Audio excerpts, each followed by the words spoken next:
How's it going, everybody? I'm Steve, and welcome back to my channel. So tonight I'm going to do my Oscar prediction show. I promised I would do this, and the Oscars nominations will get released on Tuesday, January 23rd. So really excited about that, and obviously I kind of hope I'm wrong about some of these in a lot of ways, make it a little more interesting. But because it's been kind of predictable a little bit.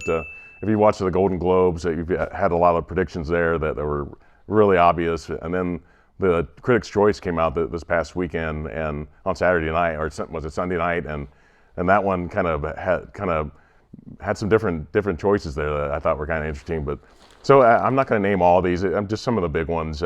And before I get to the best films, the 10 that would be nominated for best picture, I do want to name some of these. As far as best actor, I think that Cillian Murphy should win this, but as you know, with the Critics' Choice, Paul Giamatti won that one.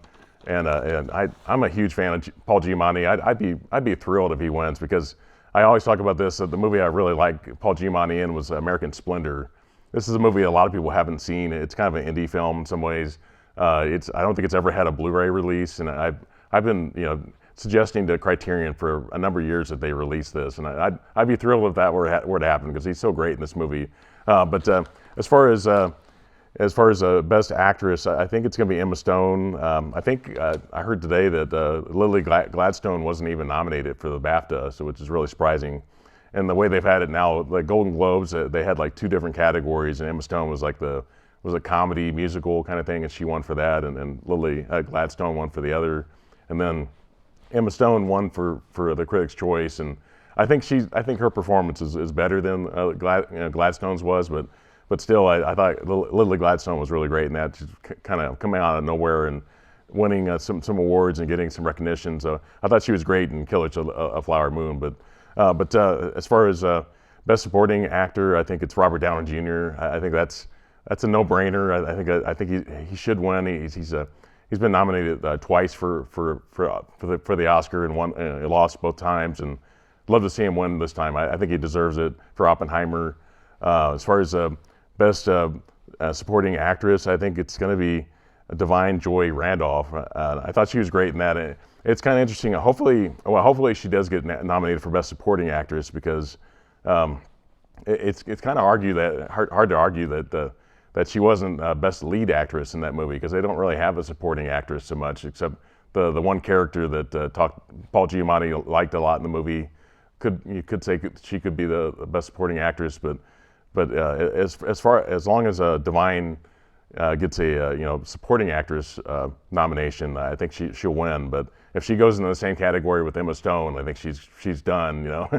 She and Lily Gladstone, if they go up against Emma Stone, there's no way they're going to beat her, I think. But who knows? There could be an upset there.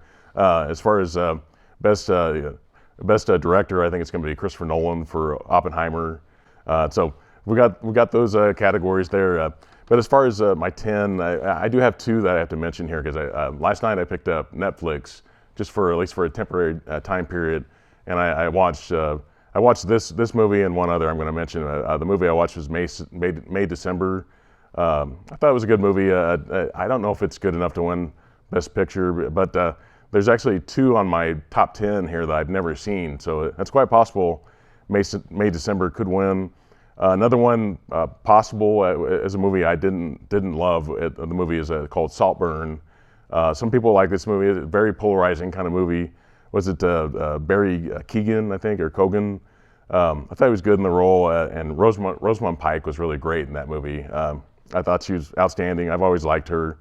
But those two could potentially make it into the top 10, but I think they may be left out just based on some of the other award shows and how Best Picture has been going so far. But it wouldn't surprise me if either one or both of those movies were to make it in the top 10.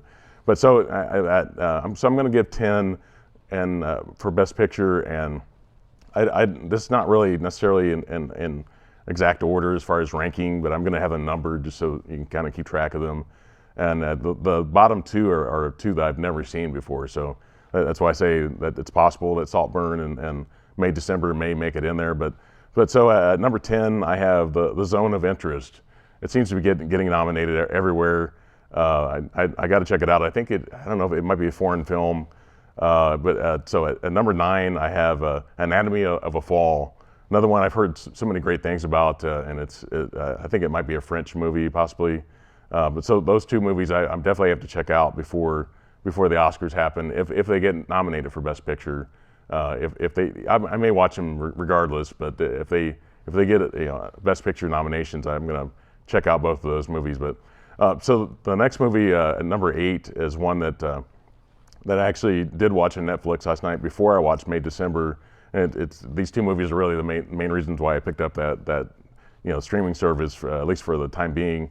But the movie is Maestro. It's about Elmer Bernstein. I think that Bradley Cooper is really great in this movie, and was it Carey Mulligan? She's really great in the movie too.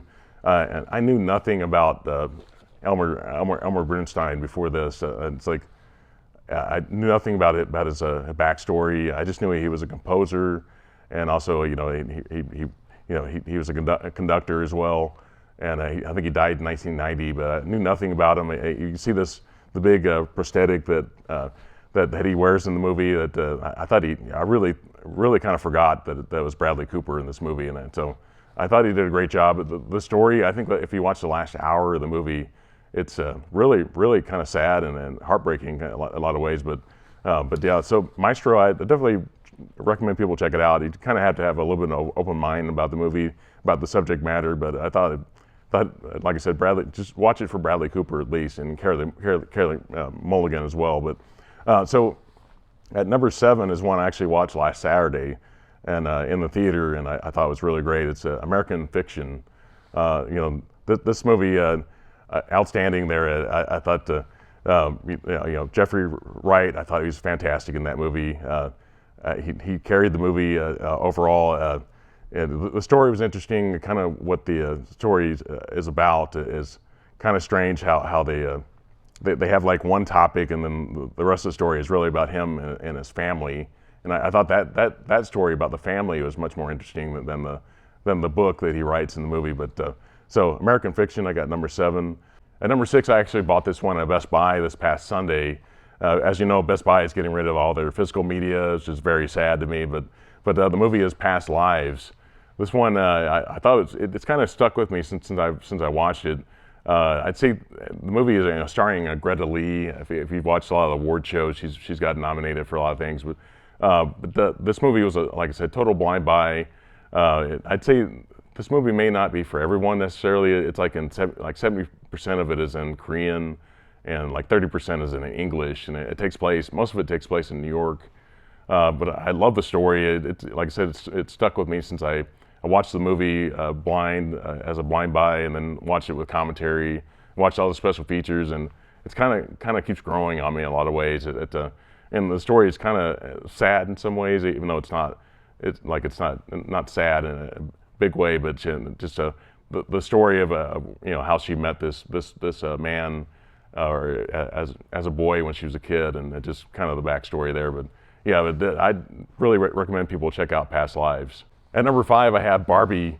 This one was actually one I didn't actually really love in the theater. I only saw it once, but I think you have to definitely acknowledge the fact that it was like the number 1 at the box office for 2023. Can't really deny that, in a lot of ways. Greta Gerwig's great. I'm a big fan of she and her husband, Noah Baumbach. If you know Wes Anderson's movies, Baumbach was involved with a lot of the early ones from Wes Anderson. So I really like him. He does a lot of directing as well, but he co-wrote the story with his wife Greta, and Margot Robbie's great in the movie. Overall, I thought the movie was fun, but it's just that it wasn't for me. I didn't necessarily think it was really rewatchable for me, but a lot of people seem to like it. So if you like it, that's great. I'm not telling you not to like it, or I'm not telling you. I try not to tell people what to watch. I try to tell people what I like, and I try not to discourage people from seeing movies, because what I think is really great may not be great to somebody else, and what I dislike may be somebody else's favorite movie. So I try not to ever tell people not to watch a movie or anything. So definitely check out Barbie and see it for yourself. But so I've got that at number 5. At number 4 from Martin Scorsese, I have Killers of the Flower Moon. This movie I actually liked a lot, but it's like 3.5 hours long. I've only seen it once. I do plan to buy it probably on 4K when it gets released. I think it's like next week it gets released in 4K. But yeah, this one, like I said, Lily Gladstone's really getting a lot of recognition for her part in this movie. But Scorsese, I think it's a great movie. It's just it would be easier if it were a little bit shorter. But overall, the story was really interesting, based on like true events. So definitely check out that movie when it gets released on physical media for sure. At number 3 from Yorgos Lanthimos, I have Poor Things. This is I thought Emma Stone was fantastic in this movie. Willem Dafoe was really great. Mark Ruffalo was great in the movie as well. A lot of people have kind of compared this movie to some other movies. It's definitely kind of a highbrow kind of a art movie. I don't know, but overall, I thought it was a bizarre movie. I'd love to watch it again. It's just a really strange experience to see it for the first time. But like I said, Emma Stone really carries this movie. So at number 2 from Alexander Payne, I have The Holdovers. Like I was talking about earlier, Paul Giamatti's fantastic in this movie. Divine's really great. You have a young actor named Dominic Sessa, was really good in the movie. I think he won like a Critics' Choice Award for like best new actor or new young actor. I think is his first film, so I thought he did a great job considering he had never worked in the film business before. I think he was like he did like plays and the kind of stuff, and just nothing in front of the camera. So considering the fact that he's never been in front of the camera, I thought he did a fantastic job. But The Holdovers, I actually gave the digital code away for this past weekend to Go Dodgers, I think his name is. Fantastic that he got to see this. Hopefully he liked it. I haven't heard what he thought of it, but fantastic, The Holdovers. So at number 1 from Christopher Nolan, I have Oppenheimer. For me, it's hands down the best movie of the year. I've heard some people say they didn't like this movie. A few people have said they didn't like the movie, which is, I think maybe it's something if you don't like big blockbuster kind of movies, I can kind of understand it. But I thought outstanding as far as the visual effects, fantastic. The performances, Robert Downey Jr., Cillian Murphy, I thought was great in the movie. A lot of supporting cast were really great in the movie. It's just a big movie, and so if you don't like huge movies like this, this may not be for you. But just based on true events, to me it was intense and kind of had me kind of shaking throughout the movie. And just the visuals and the sound at the like AMC theaters, the way they kind of rock the theater, and a lot of scenes there. In some ways, it doesn't really translate as well to 4K as it did on the big screen, and it's been released a few times on the big screen now. So I definitely recommend people check it out in the theater, because I think it's a different kind of experience than you get from home. But even at home, it's still great. But I think the first time you see it, you should probably see it in a movie theater, and then kind of sort of recreate that experience at home. But yeah, I thought fantastic movie though. So thank you for watching tonight. I really appreciate everybody watching my videos, and if you're new to my channel, please consider subscribing. Please put a thumbs up on this video. It definitely helps with the YouTube algorithm and helps my channel grow. It's been growing a lot here recently. I think it was at it's over 500 subs now, so fantastic. But everybody have a great night. Thank you.